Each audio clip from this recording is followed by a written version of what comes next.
Bonjour à tous, je suis Frédéric Hurlin, l'entraîneur d'AzurePerformance.fr. Je vous accueille une nouvelle fois dans les alpages de Pras-sur-Arly. Vous voyez en bas, il y a mes copines les vaches. Aujourd'hui, c'est une vidéo qui s'adresse autant aux entraîneurs qu'aux athlètes. Nous allons parler des grands principes de l'entraînement. On peut parler de beaucoup de choses en matière d'entraînement et d'entraînement en triathlon longue distance, mais l'entraînement répond à des principes qu'on ne peut pas oublier. Sinon, la démarche d'évolution de la condition physique aura relativement peu de crédit. Il y a des travaux qui sont très connus, ceux de Matveyev et de Platonov, mais il y a aussi des travaux d'entraîneurs français comme Frédéric Grapp qui nous permettent d'avoir des grandes lignes à respecter pour construire un plan d'entraînement.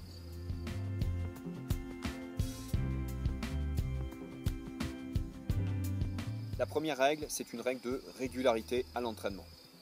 Pour obtenir une progression minimum, il faut que la planification des séances installe le triathlète dans une régularité des séances pour engendrer des adaptations vers plus de performance au niveau de l'organisme.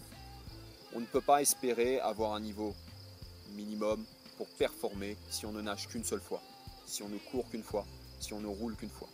Il faut une certaine répétition pour obtenir cette adaptation. Cette adaptation, c'est la deuxième règle de l'entraînement.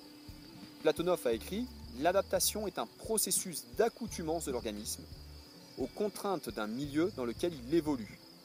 Les stimuli de l'entraînement sollicitent une réaction organique, ça peut être plus de muscles, plus d'endurance, plus d'utilisation des lipides dans le cadre de l'endurance.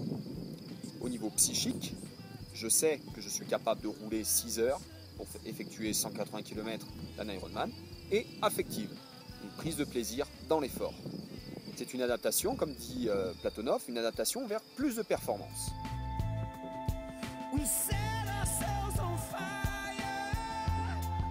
La troisième règle, c'est la règle de la surcharge.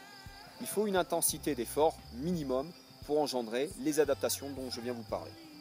Il faut créer de la fatigue, il faut casser un petit peu de muscle, il faut repousser certaines limites, autant physiques que mentales, pour progresser.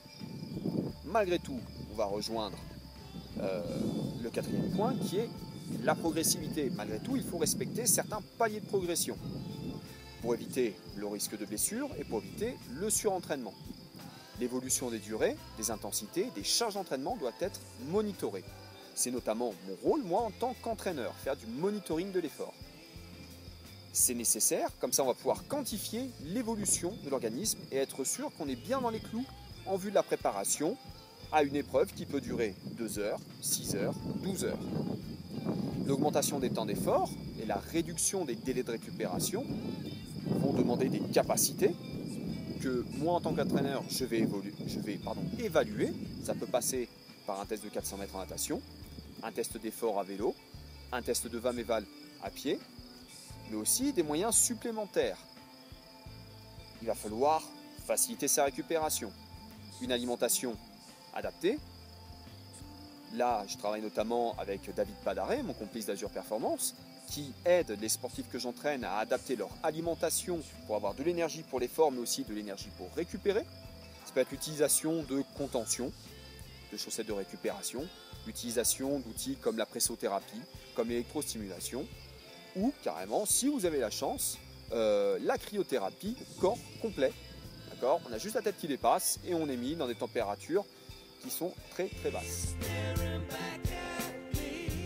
J'espère vous avoir apporté quelques moyens de compréhension sur la manière dont se crée un plan d'entraînement, dont se crée une planification. Lorsque je crée des séances, des plans d'entraînement individuels pour AzurePerformance.fr, j'essaie de respecter au maximum toutes ces règles. C'est le meilleur moyen d'obtenir de bons résultats, quel que soit le niveau, du débutant jusqu'au sportif de haute performance.